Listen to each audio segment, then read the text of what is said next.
திருச்சிற்றம்பலம். குருவணக்கமே திருவணக்கம், குருவாக்கே திருவாக்கு.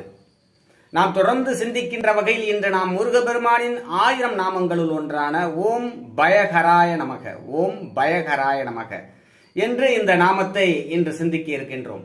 சிலருக்கு பார்த்தீர்கள் என்றால், தூங்க போனால் பயம், தூங்கி எழுந்தால் பயம், எந்த செயலை செய்ய போனாலும் பயம், இப்படி பயம் பயம் என்று வாழ்க்கை முழுவதும் அவர்களை பயம் தொற்றிக் கொண்டு தங்களுடைய வாழ்க்கையை சிறப்பாக அனுபவிக்க முடியாமல் புலம்பிக் கொண்டிருப்பார்கள். அப்படிப்பட்டவர்கள் பயம் நீங்கி நல்ல வழி கிடைக்க, நல்ல மன ஆரோக்கியம் கிடைக்க உச்சரிக்க வேண்டிய, உருவேற்ற வேண்டிய அற்புதமான ஒரு முருகபெருமானின் நாமம்தான் ஓம் பயகராய நமக, ஓம் பயகராய நமக, ஓம் பயகராய நமக என்று இந்த நாமத்தை உருவேற்றுகிற பொழுது பயம் நீங்கி நல்லதே நடக்கும். வாழ்க வளமுடன்.